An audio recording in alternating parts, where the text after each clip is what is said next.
Hello guys! Hello Fire Sign! Hello Leo, Aries, Sagittarius!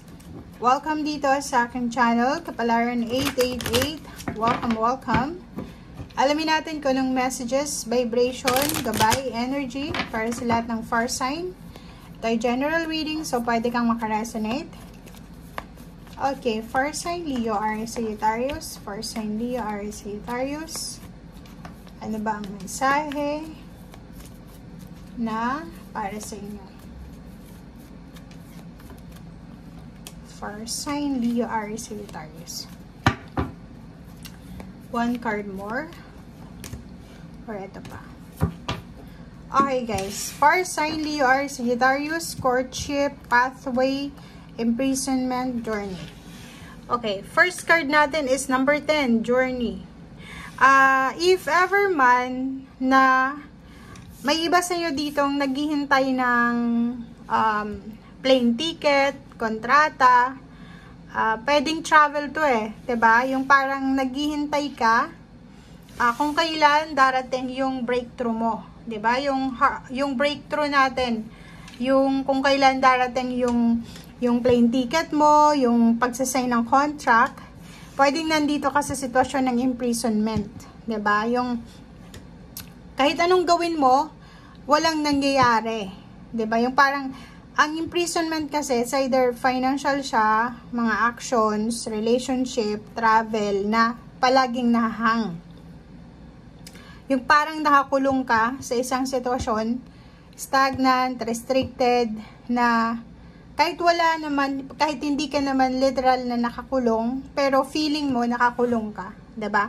Ang dami-dami mong gustong gawin, but financially, wala kang pera, panggastos. Ang dami-dami mong gustong mangyari sa buhay mo para yumaman, pero parang feeling mo walang pagkakataon. So, nakikita natin dito na posibleng makaalis ka na kasi manifestation mo is makaalis sa stagnation. Mayroon ditong pathway, may pag-asa, may mga butterflies, and may liwanag sa end of the tunnel, sa end of the journey. So, sinasabi ng baraha na posibleng sa araw na ito, Fire Sign, Leo, Aries, Sagittarius, makikita mo yung sagot sa mga katanungan mo. Makikita mo na may konting liwanag, konting solusyon, or pwedeng mayroon ng solusyon doon sa mga pinoproblema mo. If naghihintay ka ng plane ticket, ng any kinds ng decision making, confirmation, result, outcome, or pwedeng travel, or pwedeng kung ano man itong hinihintay mo, sinasabi ng barahan na posibleng sa araw na ito, ma-finalize na siya. Diba? So, yun. And, relationship din, if, for example, ang nakikita natin dito is, naghahanap ka ng karelasyon. Okay? Single ka, lalaki ka man or babae, sinasabi ng barahan na posibleng sa araw na ito, makakuha ka ng idea kung paano ka magkakaroon ng relationship nang hindi ka masyadong nai-stress. Parang ganon. Kasi nakikita mo dito sa barahang to, na may iba sa inyo dito na matagal nang walang relationship or never pang nagkarelasyon. Or pwedeng in a relationship ka, nasa long distance relationship kayong dalawa, and posibleng magkita na kayo. Diba? Posibleng magkita na kayo, nakaset na yung date, na pwede kayong magkita, mag-travel together, or pwedeng yun, yung meet up. Okay? Comment down below if resonated ka dyan. Or kung ikaw mismo yung aalis para maghahanap ng trabaho, may specific date ka na or oras kung kailan ka aalis.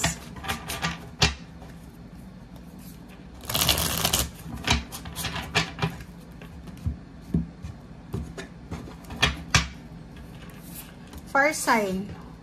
Abundance. Wow. So, nakikita natin dito, isang babae na financially stable. Pwedeng siya ay boss mo, pwedeng ikaw yan. Or etong taong ito is punong-puno siya ng abundance, mapera siya. Okay? Mataas yung status niya sa financial. Diba? So, dito sa taong ito, posibleng siya yung nagpo-possess ng prosperity, success, and financial freedom, or wealth, or luxury. And pwedeng siya yung makatulong sa'yo. Pwedeng babae ito or pwedeng lalaki. Kung may kakilala ka, pwedeng sinasabi ng barahan na pwede kanyang matulungan. Okay? And dito naman, if ever may mga emotional issues, may mga backstabbing, may mga betrayal, may kalaban ka, or kung ano man to, sinasabi ng barahan na posibleng sa araw na ito, medyo magkaroon ng closure or matapos na itong mga issues na to sa buhay mo. Sa confirmation yung death card, may transformation ka. May new beginnings, letting go, endings, defeat, change, transition, or pwedeng unexpected na release sa isang financial problems or sa isang emotional problems na sangkot ka. Okay. Next is yun. O, diba? So, sinasabi ng baraha, talagang magiging kalmado ka. Kalmado itong araw na ito kasi mariresolve mo yung mga issues na posibleng na pagdaanan mo sa nakalipas na buwan, nakalipas na araw, or nakalipas na taon. And papunta ka na doon sa progress. So, yun. Dalawa yung baraha dito na nagsasabi na may posibilidad ng travel. It's a yes card. May mga victorious travel tayo dito. May mga obstacles, hardship kayo na ma-overcome. Yung ambition nyo, yung goals nyo, ay punong-puno kayo ng determinasyon. Sobra kayong desidido, sobrang disiplinado, hardworking, and focus kayo sa kung ano itong goals nyo. Okay? And nakikita ko siya dito, pwedeng, yung iba is may planong magbalik eskwela, diba? Mag-aaral, masteral, doctoral, or pwedeng may apprenticeship, or pwedeng OJT, or pwedeng training, seminar, or kung ano man to na gagawin mo kasi gusto mong matupad talaga kung ano yung gusto mo. 'Di ba? So, siguro ang alam mo na kailangan mo ng enhancement training, so gagawin mo siya. Okay? Magpapakadalubhasa ka, magfo-focus ka sa detalye.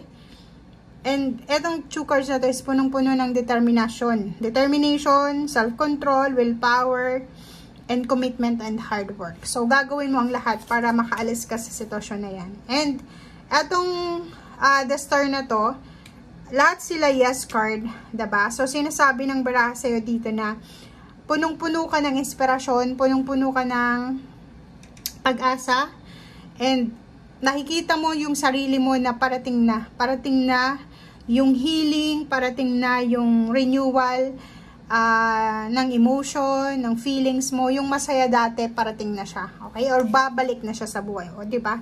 So, ang last card mo dito is celebration. It's a yes card na sinasabi na posibleng may gaganapin ngayon na March, end of March, or first week ng April na reunion, celebration, party, socializing, gatherings, or pwedeng mga fiesta, birthdays, wedding, engagement party, graduation, baby shower, ano pa man to na involved ka. Okay? So, may paparating na occasion or punong-puno ng okasyon nitong 2024 para sa'yo. Okay? Thank you guys. Bye!